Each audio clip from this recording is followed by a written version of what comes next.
தற்போதைய அண்மை செய்தியை பார்த்துக் கொண்டிருக்கிறோம். பாஜக தமிழக தலைவர் அண்ணாமலை இன்று இரவு டெல்லி செல்கிறார். எடப்பாடி பழனிசாமி தரப்பில் வேட்பாளர் அறிவிக்கப்பட்ட நிலையில் ஈரோடு கிழக்கு தொகுதி இடைத்தேர்தல் தொடர்பான நிலைப்பாட்டை பாரதிய ஜனதா இன்னும் அறிவிக்காத ஒரு நிலை நிலவுகிறது. எனவே இது தொடர்பாக உயர்மட்ட குழுவுடன் ஆலோசனை நடத்த இன்று இரவு அண்ணாமலை டெல்லி பயணப்படுகிறார். இது தொடர்பான கூடுதல் விவரங்களோடு இணைகிறார் எமது செய்தியாளர் வேல்முருகன். விவரங்களை பதிவு செய்யலாம். பலவில் தொடர்ச்சியாக தற்போது கடந்த ஒரு வாரத்திற்கு மேலாக தற்போது பாஜகவுடைய நிலைப்பாடு என்ன என்று அதிமுகவுடைய இரண்டு தரப்பிலிருந்துமே கேட்டு வருகிறார்கள். குறிப்பாக இந்த இடைத்தேர்தல்ல என்ன மாதிரியான நிலைப்பாட்டை எடுப்பது என்பது குறித்து நேற்று மாவட்ட தலைவர்கள் அதே போல மாநில நிர்வாகிகளுடன் பாஜக தலைவர் அண்ணாமலை கருத்து கேட்டு அந்த தகவலை டெல்லி தலைமைக்கு ஏற்கனவே அனுப்பியிருக்கிறார்.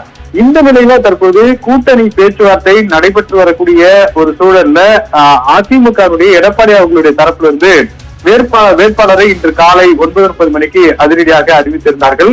அது மட்டும் இல்லாம ஒரு முக்கியமான விஷயத்தை பார்க்க முடிகிறது. தேசிய ஜனநாயக கூட்டணி என்ற அந்த பாஜகவுடைய அந்த அலைன்ஸ தற்போது தேசிய ஜனநாயக முற்போக்கு கூட்டணி என்ற ஒரு புதிய பெயர்ல இந்த வேட்பாளரை களம் இறக்கியிருக்கிறார்கள். குறிப்பாக இதுல கூட்டணி தலைவர்கள் புகைப்படம் கூட தவிர்க்கப்பட்டிருக்கிறது. குறிப்பாக பாஜகவுடைய தலைவர்கள் புகைப்படங்கள் இல்லாமல் ஜி.கே. வாசன் அதே போல கிருஷ்ணசாமி, ஜெகன் மூர்த்தி உள்ளிட்டவருடைய புகைப்படங்கள் இடம்பெற்றிருக்கிறது. இது போன்ற ஒரு கூட்டணி சிக்கல் என்பது தற்போது ஏற்பட்டிருக்கிறது தற்போது நம்மால் பார்க்க முடிகிறது. இந்த நிலையில இந்த இரவு பாஜக தலைவர் அண்ணாமலை சென்னை விமான நிலையத்திலிருந்து டெல்லி செல்ல திட்டமிட்டிருக்கிறார். அங்கே நாளை பாஜகவினுடைய ஒரு சில நிகழ்ச்சிகள் இருக்கிறது.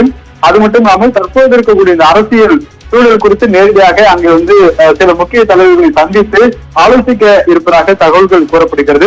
குறிப்பாக ஓபிஎஸ் அணி, இபிஎஸ் அணி என்ற எந்த அணியை பாஜக ஆதரிக்கும் என்ற ஒரு கருத்தும் தற்போது வலுவாக நிலவி வரக்கூடிய நிலையில அது குறித்து ஒரு முக்கியமான ஆலோசனையில ஈடுபட வாய்ப்பு இருப்பதாக கூறப்படுகிறது. நேற்று நாம் ஒரு முக்கியமான செய்தியை பதிவிட்டிருந்தோம். குறிப்பா பாஜக இந்த தேர்தலில் போட்டி இல்லை என்ற ஒரு கருத்து என்பது எடுக்கப்பட்டிருப்பதாக நாம் நேற்று பதிவு செய்திருந்தோம்.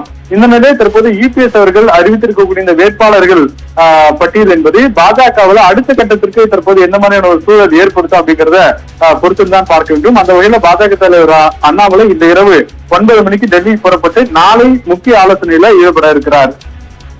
வேல்முருகன், இப்போ ஒரு முக்கியமான அரசியல் சூழல்ல இந்த டெல்லி பயணம் என்பது இருக்கு. இபிஎஸ் தரப்பு வேட்பாளரை அறிவிச்சிட்டாங்க. ஓபிஎஸ் தரப்புல பாஜகவினுடைய நிலைப்பாட்டிற்கு பிறகாகத்தான் அவர்களுடைய அறிவிப்பை வெளிப்படுத்த முடியும் அப்படின்னு சொல்லியிருக்கிறாங்க. பாஜக தரப்பு இடைத்தேர்தலில் போட்டி இல்லை அப்படிங்கறதுல உறுதியா இருக்காங்களா? தொடர்ச்சியாக குறிப்பாக இந்த இரண்டு அணியிலும் சார்பில் யாருக்கு இரட்டை கிடைக்கிறதோ அவர்களுக்கு ஆதரவு கொடுக்கலாம் அப்படின்ற அடிப்படையில நேற்று கூட்டத்துல பேசப்பட்டதாக சொல்லப்படுகிறது. ஆனாலும் கூட தற்போது பாஜகவுடைய நிலைப்பாடு என்பது இந்த தேர்தலில் பெரிய அளவுல ஒரு வாக்கு சதவீதத்தை அந்த குறிப்பிட்ட ஈரோடு கிழக்கு தொகுதியில ஆய்வு செய்ததுல அவங்களுக்கு பெரிய அளவுல வெற்றி கிடைக்காது அப்படிங்கறத உறுதி செய்து கொண்டதன் அடிப்படையில அவர்கள் அதுல தயக்கம் காட்டக்கூடிய வகையில தான் பார்க்க முடிஞ்சு. ஆரம்பத்துல கிட்டத்தட்ட இந்த தேர்தலில் ஒரு முனைப்புடன் நாம் அனைவருமே சேர்ந்து பாஜக வேட்பாளரை அதிமுக ஏற்றுக்கொண்டால் நிறுத்தலாம் அப்படிங்கிற அடிப்படையில தான் பேசப்பட்டது. ஆனால் காலப்போக்குல இந்த கடந்த ஒரு வாரத்துல நடத்திய அந்த கலந்தாய்வுல அதிமுகவுடைய தரப்புல இருந்து பாஜக வேட்பாளர் நிறுத்துவதற்கு அவங்க ஒத்துக்கொள்ளல. அந்த அடிப்படையில அதிமுக தான் நிற்க போகிறது என்ற அடிப்படையில கே.பி. முனுசாமி நேரடியாக பாஜக தலைவர் அண்ணாமலை அவர்களை பார்த்து ஒருமனதாக நீங்க ஏற்றுக்கொள்ள வேண்டும் என்ற அந்த கருத்து நேரடியாக வைக்கப்பட்டது. இந்த நிலையில தொடர்ச்சியாக இன்னும் 2 நாட்கள்ல நாங்க அறிவிப்போம் சொல்லி நேற்று பாஜகவுடைய துணைத் தலைவர் திருப்பதி நாராயணன் அவர்கள் செய்தியாளர் சந்திப்புல கூறியிருக்காங்க.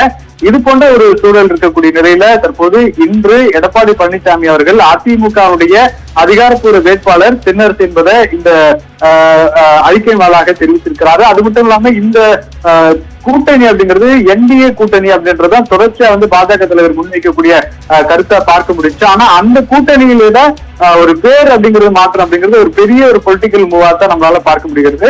எனவே இது போன்ற ஒரு முக்கியமான நகர்வுகள் தற்போது அரசியல் ஏற்பட்டிருக்கிறது. எனவே இந்த கூட்டணி வரக்கூடிய நாடாளுமன்ற தேர்தலில் எதிர்கொள்ளக்கூடிய வகையில தான் இருக்குன்னு சொல்லி தொடர்ச்சியா சொல்லி இருக்கிறாங்க. ஆனா இப்பொழுது எடப்பாடி பழனிசாமி அவர்கள் எடுத்திருக்கக்கூடிய இந்த மூவ் அப்படிங்கிறது எந்த மாதிரியான தாக்கத்தை வரக்கூடிய நாட்கள்ல இந்த கூட்டணி தொடருமா அப்படின்ற ஒரு பெரிய கேள்வி எழுந்திருக்கிறது. எனவே இந்த நிலையில ஒரு அவசர ஆலோசனை நடத்துவதாக பாஜக தலைவர் தற்போது டெல்லி செல்ல திட்டமிட்டிருக்கிறார். இன்று இரவு 9 மணிக்கு புறப்பட்டு நாளை சில பாரதிய ஜனதா கட்சியினுடைய சில முக்கியமான நிகழ்ச்சிகளை பங்கேற்கிறார். அதோடு சேர்ந்து பாஜகவினுடைய முக்கிய தேசிய தலைவர்களை சந்தித்து இது தொடர்பாக ஆலோசித்துவிட்டு பிறகு அதிகாரப்பூர்வமாக பாஜக இந்த ஈரோடு தேர்தல் குறித்து என்ன நிலைப்பாடை எடுக்க போகிறது, தனித்து போட்டியா அல்லது புறக்கணிப்பா அல்லது எடப்பாடி பழனிசாமி அவர்களுக்கு ஆதரவா அல்லது ஓபிஎஸ் அணிக்கு ஆதரவா அல்லது வேற ஏதாவது கருத்து சொல்ல போறாங்களா, இது போன்ற பல விஷயங்கள் இருக்கு. இது எல்லாமே நாளைக்கு டெல்லியில் நடக்கக்கூடிய அந்த முக்கியமான சந்திப்புக்கு பிறகு எதிர்பார்க்கலாம் பார்க்க முடிகிறது. பாலவே, நன்றி வேல்முருகன், விரிவான விவரங்களை பதிவு செய்தமைக்கு. தொடர்ந்து நம்ம ஒரு செய்திகளை பார்க்கலாம்.